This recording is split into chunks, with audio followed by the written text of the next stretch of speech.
ବାହାଘର କରିବେ ବ୍ୟାସ ସେଠି ବଡ ପୁରୋହିତ ହେଇକି ବସିଲେ ଆ ଦି ପକ୍ଷରୁ ଯୋଡେ ପୁରୋହିତ ନଥାନ୍ତି ଗୋଟେ କନ୍ୟା ପକ୍ଷର ଗୋଟେ ବର ପକ୍ଷର ବ୍ୟାସ ହେଲେ ପାଣ୍ଡବ ପକ୍ଷର ଧୌମ୍ୟ ପୁରୋହିତ ହେଲେ ଦ୍ରୁପଦ ପକ୍ଷର ଏ ଦି ପୁରୋହିତ ମନ୍ତ୍ର ଉଚ୍ଚାରଣ କଲେ ହାତ ଗଣ୍ଠି ପକେଇଲେ হয় ବିପିନ ବାବୁ ଇଏ ଝିଅ ହାତ ସାଙ୍ଗରେ ପୁଅ ହାତ ଗଣ୍ଠି ପଡେ এইটা ହେଲା ଦ୍ରୌପଦୀର ହାତ ଆଗ କା ହାତ ପଡିବ ଯୁଧିଷ୍ଠିରଙ୍କର ଭୀମ ହାତ ମା କୋଉଠି ଥୁଆ ହବ আগ দ্রৌপদী হাত তারপরে যুধিষ্ঠির হাত ছক পড়িকি হাত থুয়া হলা তারপরে থুয়াব ভীম হাত ভীম হাত যুধিষ্ঠির হাত উপরে রহিব অর্জুন হাত ভীম উপরে রহিব নকুল হাত অর্জুন উপরে রহিব সহদেব হাত নকুল উপরে রহিব এখন ভাই কি ভাই বাহা হব তা মানে দ্রৌপদী সাঙ্গেরে হাত গন্ঠি পড়ুছি হ্যাঁ না ভাই সাঙ্গেরে ভাই হাত গন্ঠি পড়ু হ্যাঁ তাহলে কেমিতি হব দেখিবা এই পাল্লার বিশেষত্ব হচ্ছে এইয়া হ্যাঁ কোন কোন কেমিতি পাঁচ ভাই যাক বাহালে হ্যাঁ আর গোটে শ্লোক বলে ধর্মরাজ বৃদ্ধাঙ্গুলি ভীমসেন চতুর্জনী মধ্যম মধ্যমা চৈব অনামিকা চনকুল কনিষ্ঠা সহদেব চ বিবাহ সম্পাদয়তে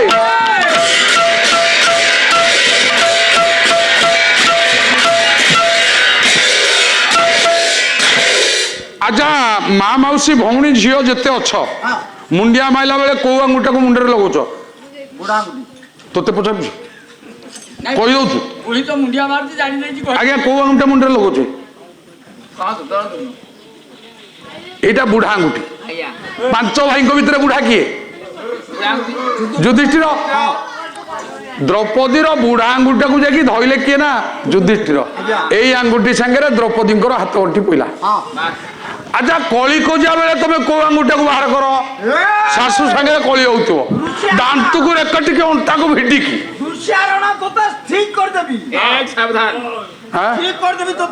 আগে কলি হেলা বেলে এই আঙ্গুঠি বাহারিব ভীম যাইকি ধইলা এইটাকে তর্জনী মধ্যম মধ্যমাঙ্গুলি মধ্যম বইলে অর্জুন পাঁচ ভাইଙ୍କ ভিতরে বড়ুয়া হচ্ছে অর্জুন পাঁচ ভাই পাঁচ আঙ্গুঠি ভিতরে এই আঙ্গুঠিটা হচ্ছে বড়ুয়া এইটা বি মঝিয়া তেণু অর্জুন এই আঙ্গুঠিটাকে ধইলে আচ্ছা পাঁচ আঙ্গুঠি ভিতরে সুন্দর কিয়ে এইটা যৌথরে মুদি লাগিব যৌথরে কুশ লাগিব এই আঙ্গুঠিটা হচ্ছে সবুঠু সুন্দরিয়া তেণু নকুল যাইকি অনামিকা আঙ্গুঠিকি ধইলে সহদেব হচ্ছে গণনা বেলা আমি রবি সোম মঙ্গল বুধ কাণীরু আরম্ভ করিবা সোম মঙ্গল বুধ গুরু কাণীরু আরম্ভ করিবা 1 2 3 4 কাণীরু আরম্ভ করিবা জানুয়ারি ফেব্রুয়ারি মার্চ এপ্রিল কাণীরু আরম্ভ করিবা যেতে না ଅଛି ସବୁ କାଣୀରୁ ଆରମ୍ଭ କରିବା ସହଦେବ ଯାଇକି କନିଷ୍ଠ ଅଙ୍ଗୁଳିକି ଧଇଲେ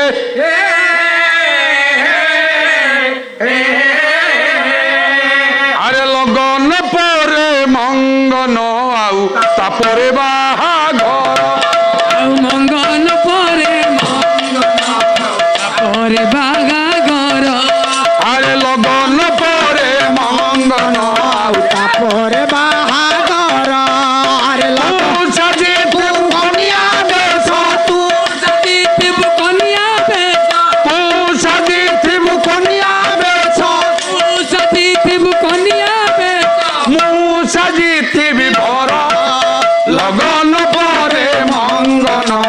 তারপরে বাহাঘর আউ লগন পরে মঙ্গন আউ তারপরে বাহাঘর বিপিন বাবু বাহাঘর কার্য সরিগলা পাঁচ ভাই যাক বাহা হইগলে এ যুধিষ্ঠির দেখন্তু আজ্ঞা আমি সমস্তে কହୁଛେ যুধিষ্ঠির তো ধার্মিক জ্ঞানী বলি কি কହୁଛେ মিছ কইকি দ্রৌপদী কি বাহাবার গোটে নাটক কলা দ্বিতীয় ভুল কলা ব্যাস পুরোহিতে ধৌম্য পুরোহিতে আমি তো গোটে ঝিওকু পাঁচ ভাই বাহা হেলু 4 দিনের চতুর্থী হব চতুর্থী আগ কি করিব যুধিষ্ঠির কইলে আগ বাসর রাত্রে কিয়ে রহিব ব্যাস কইলে হ্যাঁ এতে বাট যাই তো বেড়ে যে ঠিক বাটরে আইলা এটা তো বাট কিন্তু ভুল হেলা ভলিয়া মতে লাগুছি ব্যাস কইলে গোটে উপায় কর গোটে উপায় কর 12 বাঁটি দেবা ହଁ ଦ୍ରୌପଦୀ କହିଲେ ବ୍ୟାସ ଠାକୁର ଯଦି 12 ବାଣ୍ଟିବ ରବିବାର ହଉଛି ପ୍ରଥମ, ଯୁଧିଷ୍ଠିର ପାଳି ପଡିବ, ତାପରେ ପଡିବ ଭୀମ। ଇଏ ଦିନକ ପରେ ଦିନ ଯଦି ମୋ ସାଙ୍ଗରେ ଜଣେ ଜଣେ ରମଣ କରିବେ, ମୁଁ ଆଉ କୁଆଁରୀ ହେଇକି ରହିବିଟି? ମୁଁ କୁଆଁରୀ ହେଇକି ରହିବିଟି? ନା ମୋ ସତୀତ୍ୱ ମୋ ପାଖରେ ରହିବରେ ବ୍ୟାସ କହିଲେ ଝିଅ ତୋର ସାଧାରଣ ଜ୍ଞାନ ଅଭାବ, ତୁ ପୁରା ଅଗ୍ନିରୁ ଜନ୍ମ, ତୁ ଅଗ୍ନିରୁ ଜନ୍ମ। କହିଲେ ଅଗ୍ନି ଯେ ସନେ ସର୍ବ ଖାଇ ବିଚାରେ ଦୋଷ গুণ নাই বিচারে দোষ গুণ নাই বিচারে দোষ গুণ নাই ବ୍ୟାସ କହିଲେ ଝିଅ ତୁ ଅଗ୍ନି ସମ୍ଭବା, ତୋ ବାପା ଯୋଉ ଯଜ୍ଞ କଲେ ଓଙ୍କାର ଯଜ୍ଞ, ଓଙ୍କାର ଯଜ୍ଞ କୁଣ୍ଡରୁ ତୁ ନିଆଁରୁ ବାହାରିଲୁ। ତେଣୁ ସବୁଦିନ ସ୍ୱାମୀ ସାଙ୍ଗରେ ମିଳନ ହେଲା ପରେ ସୂର୍ଯ୍ୟ ଉଦୟ ପୂର୍ବରୁ ତୁ ଅଗ୍ନିରେ ଗାଧେଇ ପଡିବୁ। ଅଗ୍ନିରେ ଗାଧେଇ ପଡିଲେ ଯେତେ ପାପ ଏ ଶରୀରରେ ଥିବ ସବୁ ଯାକ ଜଳି ପଡି ପାଉଁଶ ହେଇଯିବ।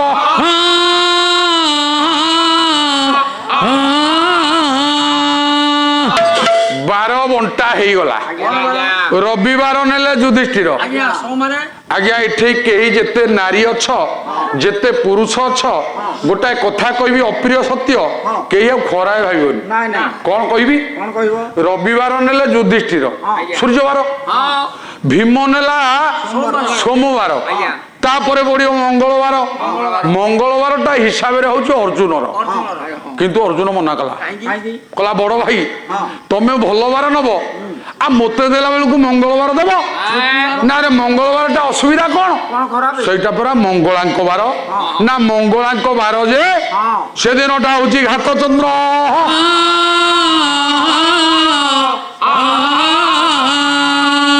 ମହାପୁରୁଷ ଅଚ୍ୟୁତାନନ୍ଦ ଚିତ୍ତବୋଧ ବହିରେ କହିଲେ, କହିଲେ ମଙ୍ଗଳବାରରେ ଯେବେ, ଏଇଟା କୋଉ ସ୍ୱର ଜାଣିଛୁ?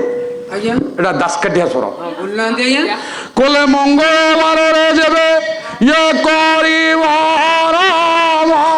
ভোলা ভোলা করিবার মন, ভোলা ভোলা করিবার মন, ছটা কোণা পূজা হই নম নেলে যুধিষ্ঠির, সোমবার নেলে ভীম, মঙ্গলবার পড়িলা অর্জুন পাଳି। অর্জুন কলা না মঙ্গলবার মু নেবিনি। না কাইকি নবুনি? না মঙ্গলবারটা হচ্ছে ঘাত বার। এ ঘাত বারে যদি স্ত্রী পিলা সাঙ্গেরে যদি পুরুষর মিলন হুয়ে, সে মিলনরে যদি পিলা জন্ম হুয়ে, সে অন্ধ ছোটা কোণা কুজা ହେଇକି জন্ম হব। তেণু এ মঙ্গলবারটাକୁ নেবি ନାହିଁ।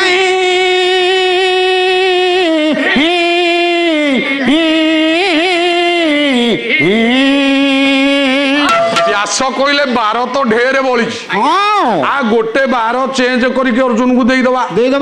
ମଙ୍ଗଳବାରଟା ନ ଦେଇକି ବୁଧବାରଟା ଦେଇଦେଲେ ଅର୍ଜୁନକୁ। ଗୁରୁବାର ପଇଲା ନକୁଳ ଭାଗରେ, ନକୁଳ ଭାଗରେ ପଡିବାରୁ ଗୁରୁବାରକୁ ମନା କଲା ନକୁଳ। ମା ମାନେ ଆଉ କେତେଟା ଦିନ ଗଲେ ପଡିବ ମାଣବସା। ଇଏ ଆଦ୍ୟ ମାର୍ଗଶିର ମାସ ଗୁରୁବାର ଦିନ କିଏ ମାଣ ବସାନ୍ତି ତ କିଏ ଶେଷ ପାଳି ଦିନ ମାଣ ବସାନ୍ତି। ଇଏ ଦିଟା କଥାରୁ ଗୋଟାଏ କଥା। ତେଣୁ ଗୁରୁବାରଟା କଣ ନା ସେଇଟା ହଉଛି ଲକ୍ଷ୍ମୀବାର। ମହାଲକ୍ଷ୍ମୀ ପୁରାଣରେ ବଳରାମ ଦାସ କହିଲେ, କଣ କହିଲେ? ଗୁରୁବାରେ ଯେଉଁ ନାରୀ ଇଏ ରମଣ କରଇ, ଭୋଲା ଭୋଲା ରମଣ କରଇ, ଭୋଲା ଭୋଲା ରମଣ କରଇ, କିବା ଗେଲ করবে অন্য পুরুষে পুরুষের মই অন্য পুরুষের মই, কিবা গেল করবে অন্য পুরুষের মই। ମା ମାନେ ବଳରାମ ଦାସ ମହାଲକ୍ଷ୍ମୀ ପୁରାଣରେ କହିଲେ ହଁ କହିଲେ ଗୁରୁବାର ଦିନ ଯଦି ରମଣ କରିବ ହଁ ଯଦି ଛୁଆଟିଏ ଜନ୍ମ ହୁଏ ହଁ ଲକ୍ଷ୍ମୀ ଚଢା ନିଜଠୁ ତ ଲକ୍ଷ୍ମୀ ଛାଡିକି ଯିବେ ହଁ, ହଁ। ସେ ଛୁଆଟା ଗୋଟାଏ ଲକ୍ଷ୍ମୀ ଛଡା ହେଇକି ଜନ୍ମ ହବ। ହଁ ନକୁଳ କହିଲା ନନା ବାର ତ ବଳିଛି ମୁଁ ଗୁରୁବାର ନେବିନି ମୁଁ ଶୁକ୍ରବାର ନେବି। ମତେ ଶୁକ୍ରବାର ଟାକୁ ଦିଅ। ହଁ ଆହୁରି ବଳିଛି ଗୋଟେ ବାର ହଁ କହିଲେ ଭାଇ ତ ଆଉ ଗୋଟିଏ ବଳୁଛି ହଁ, ତାକୁ ଦେଇଦିଅ। ବାର ତ ଗୋଟିଏ ବଳୁଛି ହଁ। ଏ ଶୁକ୍ରବାର ଟାକୁ ଯଦି ନକୁଳ ମାଗୁଛି ହଁ। ଏ ଶୁକ୍ରବାର ଟାକୁ ଦେଇଦବା।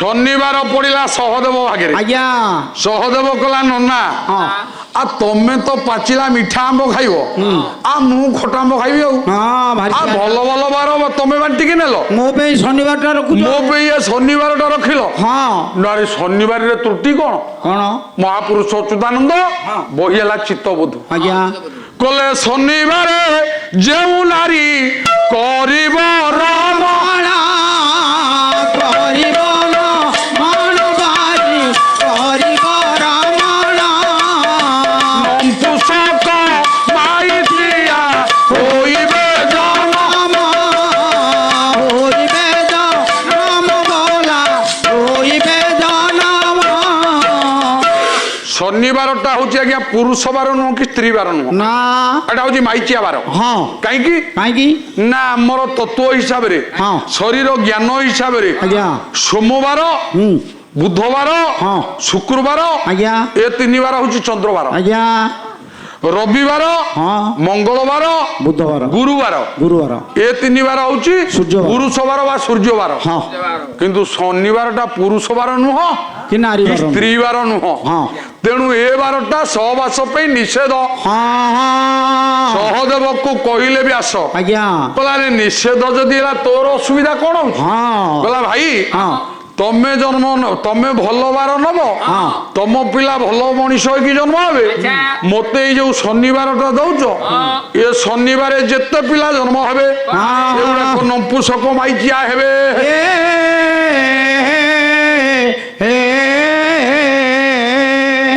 ତେଣୁ ମା ମାନେ ବିଚାର କରିବେ ଆଜ୍ଞା ଯାହାର ଯେତେଟା ମାଇଚିଆ ପିଲା ଜନ୍ମ ହେଇଛନ୍ତି ହଁ ଏଗୁଡା ସବୁ ଶନିବାର ଛୁଆ ଆଜ୍ଞା ତେଣୁ ଏ ଶନିବାରଟା ସହବାସ ପାଇଁ ନିଷେଧ। ତାହେଲେ ସପ୍ତାହକରେ ମଙ୍ଗଳବାର ଗୁରୁବାର ଶନିବାର ସହବାସ ନିଷେଧ ଆଉ ଚାରିବାର ସହବାସ ପାଇଁ ପ୍ରଯୁଜ୍ୟ। ଇଏ କେଉଁପରି ସହଦେବ କରିବ ରମଣ କରିବ ରମଣ ବଲା କରିବ ରମଣ ବିଚାର କରିବେ ମୋର ପଣ୍ଡିତ ଧୀମାନ। ପଣ୍ଡିତ ଦିମାନ ବଲା ପଣ୍ଡିତ ତାହେଲେ ତ ଶନିବାରକୁ ମନା କଲା ସହଦେବ ହଁ ତାହେଲେ କୋଉ ବାରରେ ସେ ଦ୍ରୌପଦୀପୁରରେ ରହିବ କୋବାରେ ଏ ବିଚାର ଆପଣ ମାନଙ୍କର ଆଜ୍ଞା ନହେଲେ ଆର ମ୍ୟୁଜିକ ଭଳିଆ ହଁ ପୁଣି କମେଣ୍ଟରେ ଲେଖିବେ ହଁ, ତମେ ତ ଉତ୍ତର କଲ ସବୁ ହଁ ସେଇଟାକୁ କିଆ ବାକି ରଖିଦେଲ ହଁ କହୁନାହାନ୍ତି କି ରହ ହଁ ଏଥିପାଇଁ ତମକୁ ଗୋଟେ ଗପ ଶୁଣିବାକୁ ପଡିବ। ଗପୁଟେ କହିବ ହଁ। ହଁ କହ କହ ଭାଇ କହ ମା ମାନେ ଟିକେ ଭଲ କି ମନେ ରଖ ହଁ। ଏଠି ଭକ୍ତ ଆଉ ଭକ୍ତିର କଥା ପଡିଛି। ହଁ ହଁ ହଁ ହଁ ସହଦେବ ହଉଛି ପରମ ଭକ୍ତ ଭକ୍ତ ଆଉ କାହିଁକି କୋଉଥିପାଇଁ ନା ସେ ସବୁ ଗଣନା ଜାଣିଛି ହଁ ନାରାୟଣକୁ ଚିନ୍ତା କଲା ଆଜ୍ଞା କହିଲା ହେ ନାରାୟଣ ହଁ ମୋ ଆଗରେ ମାଇଚିଆ ବାର ପଡିଛି ହଁ ମୁଁ କଣ କେମିତି କରିବି ମୋ ସଦ୍ବୁଦ୍ଧି ଦିଅ। ବସ୍ ଆଁ? ହଁ କହିଲେ ଗୀତେ କହେ ଅଭି ରାମ ବାଇ ତୋତେ ତୁହି ভাবগ্রাহী আরে তোতে তুই রক ভাবগ্রাহী তোতে তুহি রখ ভাব রাগী আনি রখিলে আনন্দ রখিলে মন খিলে আনন্দ নরখিলে মন্দ ময় বহিবা অকারণ সত্য নারায়ণ প্রভু জামে জামে মন কথা জান সত্য নারায়ণ ନାରାୟଣଙ୍କର ଗୋଟେ ନାଁ ହଉଛି ଅନ୍ତର୍ଯାମୀ। ଆଜ୍ଞା ଅନ୍ତରର କଥା ଜାଣନ୍ତି ବୋଲି ତାଙ୍କ ନାଁ ଅନ୍ତର୍ଯାମୀ। ଅନ୍ତର୍ଯାମୀ ବୋଲେ ଅନ୍ତର କଥା ପାରୁ ଜାଣି ତେଣୁ ତୋ ନାମ ଅନ୍ତର୍ଯାମୀ ତେଣୁ ତୋ ନାମ ଅନ୍ତର୍ଯାମୀ ତେଣୁ ତୋ ନାମ ଅନ୍ତର୍ଯାମୀ। ଅନ୍ତର କଥାକୁ ଜାଣନ୍ତି ବୋଲି ତାଙ୍କ ନାଁ ହଉଛି ଅନ୍ତର୍ଯାମୀ। ଆଜ୍ଞା ଅଭିରାମ ପରମହଂସ ହଁ। କରମଳା ମଠର ମହନ୍ତ ଆଜ୍ଞା। କହିଲେ ହେ ଅନ୍ତର୍ଯାମୀ ହଁ। ରଖ ବା ନ ରଖ ହଁ ମୁଁ ତୋ ପଦରେ ଗୁହାରି କରୁଛି। ହଁ ମଳୟ ବହିବା ଅକାରଣ ହଁ ମଳୟ ପବନ ବହିଲେ ହଁ ସବୁ ଗଛ ପଲ୍ଲବିତ ହଉଥିଲା ବେଳେ ହଁ। ଯଦି ବାଉଁଶ ଗଛ ପଲ୍ଲବିତ ନ ହଉଛି ହଁ ମଳୟର ଦୋଷ ନା ଦୋଷ ଦେଇ ହବନି। ନା ଉଦ୍ଧବ ଚଉତି ସାରା ଗୋଟିଏ ପଦ ହଁ କଣ କହିଲେ କହିଲେ ଅତି ଯତ୍ନ କରି ଗଧକୁ ମଣ୍ଡିଲେ ରେ ଗଧକୁ ମଣ୍ଡିଲେ ରେ ଗଧକୁ ମଣ୍ଡିଲେ ଆଜି ସେ କି ସମ ହୋଇବ ଆରେ ସେ କି তম হইব হইব সে কি তম হইব আଜି বাউঁশ গছরে মলয় লাগিলে বাউঁশ গছরে মলয় লাগিলে সে কি চন্দন লাইব আরে উদ্ধব উদব উদব তুমি কহিব গোপী নাথ উদব উদব উদব উদব কহিব তি গোপী নাথ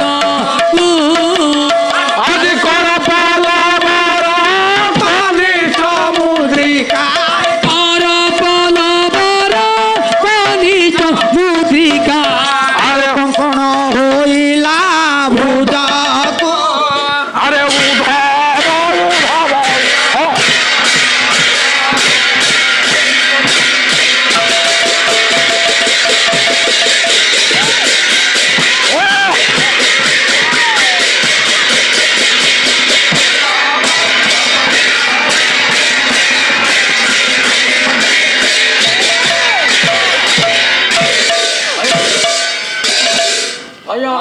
অতি যত্ন করি গধকু মন্ডিলে সে কি অশ্বসরী হইব। গধকু যেতে মন্ডিবা সুনা রূপা হীরা লীলা অলঙ্কার ଦେଇକି ତାକୁ ଯଦି ଦାନାର ତୋବୁଡା ତା ମୁହଁରେ ଲଗେଇବା ସେ ଗଧ ଅଶ୍ଵ ହବ। ଏ ବାଉଁଶ ଗଛରେ ମଳୟ ଲାଗିଲେ ସେ କି ଚନ୍ଦନ ବୋଲାଇବ। ହବନି ଟୋଟାଲି ଟୋଟାଲ ନୁହଁ ଚନ୍ଦନ ଲାଗିଲେ ବି ସେ ମଳୟ ହବନି। ନା ଟୋଟାଲ ଉଦ୍ଧବ ହଁ କହିବଟି ଗୋପୀନାଥଙ୍କୁ କହିବ ଏ କର ପଲ୍ଲବର କନିଷ୍ଠ ମୁଦ୍ରିକା କଙ୍କଣ ହଇଲା ଭୁଜକୁ ଆଜ୍ଞା କୃଷ୍ଣ 8 ବର୍ଷ ଲୀଳା କଲେ ବୃନ୍ଦାବନରେ କଲେ ଅଷ୍ଟବର ସେ ନର ହରି ଅଷ୍ଟମଲ୍ଲଙ୍କୁ ପ୍ରାଣେ ମାରି ଅଷ୍ଟମଲକୁ ପ୍ରାଣେ ମାରି ଅଷ୍ଟମଲକୁ ପ୍ରାଣେ ମାରି ଆରେ ପୁତନାଦି କେସି ଯାଏ ସର୍ବ ମାଇଲେ ଦେବରାଏ ସର୍ବ ଜାଣିଲେ ଦେବତାଏ ସର୍ବ ଜାଣିଲେ ଦେବରାଏ କଲେ ତୁ ସେ ଅକ୍ରୂର ଇଲା ରାମକୃଷ୍ଣଙ୍କୁ ଘେନି ଗଲା। ରାମକୃଷ୍ଣଙ୍କୁ ଅକ୍ରୂର ଯେତେବେଳେ ରାମକୃଷ୍ଣଙ୍କୁ ନେଇକି ପଳେଇଲା ଆଜ୍ଞା ଗୋପୀ ମାନେ ଦୌଡ଼ିଲେ ପଛରେ। ସାରେ ଗୋପିକା ଭାବଠୁ ଆଉ ଭାବ ନାହିଁ ନାଇଁ ଆଜ୍ଞା ରାଧା ପ୍ରେମଠୁ ଆଉ ପ୍ରେମ ନାହିଁ ନାଇଁ ନାଇଁ ଯଶୋଦାର ବାତ୍ସଲ୍ୟଠୁ ଆଉ ବାତ୍ସଲ୍ୟ ନାହିଁ। ହଁ ବ୍ରଜେ 3 ଅଭିଳାଷ ନ ହଇଲ ପୂରଣ ହଁ ଏଥିଲାଗି କାଲାଚାନ୍ଦ ଗୌରବରଣ ତେଣୁ ଜାଣିପାଇଲେନି ଗୋପୀ ଭାବ। ହଁ କହିଲେ ଗୋପୀ ମାନେ ଓଲୋ କାହିଁକି ମୋ ପଛରେ ଗୋଡଉଛ। ଆମେ ଯିବୁ ତମେ ଯୁଆଡେ ଯିବ ଆମେ ସିଆଡେ ଯିବୁ କିରେ ମୁଁ ପରା ଯାଉଛି ମାମୁଙ୍କର ଘୋଷଯାତ୍ରା ଦେଖିବାକୁ। ହଁ ମୁଁ 4 ଦିନ କି କଣ୍ଟ ଦେଇକି ଯାଉଛି। ତମେ 4 ଦିନରେ ଆସିବ ତ 4 ଦିନ ସରିଗଲେ ହଁ ମୁଁ 5ମ ଦିନରେ ପହଞ୍ଚିବି।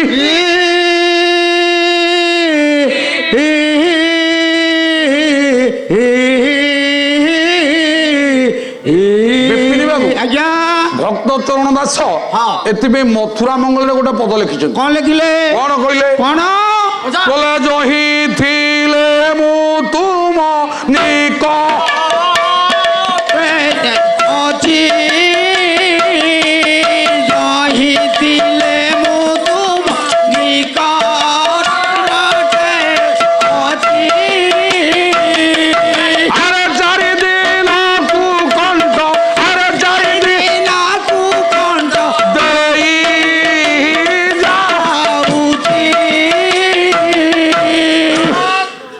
আচ্ছা মা মানে ହଁ ଯୋଉମାନେ ମଥୁରା ମଙ୍ଗଳ ପଢିଛ ହଁ ଯୋଉମାନେ କୃଷ୍ଣ ଲୀଳା ପଢିଛ ଆଜ୍ଞା କୃଷ୍ଣ କହିଲେ ଗୋପୀ ମାନେ ହଁ ତମେ ଚିନ୍ତା କରନି ଚିନ୍ତା କରନି ମୁଁ ଜମା 4 ଦିନ ମଥୁରାରେ ରହିବି 4 ଦିନ ମାତ୍ର 4 ଦିନ ମଥୁରାରେ କାଟି ହଁ କଂସ ମାମୁକୁ ମାରି ସାରିଲା ପରେ ପରେ ପରେ ମୁଁ ପୁଣି ତମ ଗୋପପୁରକୁ ଫେରିବି ଫେରିବି ଆଉ ଗୋପପୁରକୁ ଫେରିଲେ ନା କାହିଁକି କାଇଁ ଫେରିଲେନି ଯିଏ ଆପଣା ଲୋକ ତା ସବୁଠୁ ବେଶୀ ଭାବୁଥିଲା ହଁ ହଁ ଗୋପୀ ମାନେ ମୋର ଆପଣା ଲୋକ ଆଜ୍ଞା ଗୋପୀ ମାନେ ମୋ ନିଜ ଲୋକ ହଁ 15 ଦିନ ଯଦି ପାଲା ହୁଏ ହଁ ମୁଁ ଘରକୁ ସିନା ଯାଇପାରିବିନି ଆଜ୍ଞା ମୋ ସ୍ତ୍ରୀ ପାଖକୁ ଫୋନ କରିବି ନା ନାଇଁ ନିଶ୍ଚିତ ତାହେଲେ କୃଷ୍ଣ ଯୋଉ ମଥୁରାରେ ରହିଲେ 5 ବର୍ଷ ଏକକାଳୀନ କଟେଇ ଦେଲେ ହଁ ହଁ ହଁ ଦିନେ ଗୋପୀଙ୍କ ପାଖକୁ ଫୋନ କରିଛନ୍ତି ସେତେବେଳେ ଫୋନ ନଥିଲା କଣଟେ ସେତେବେଳେ ଫୋନ ନଥିଲା ଆଉ ବାବୁ ଗଛରେ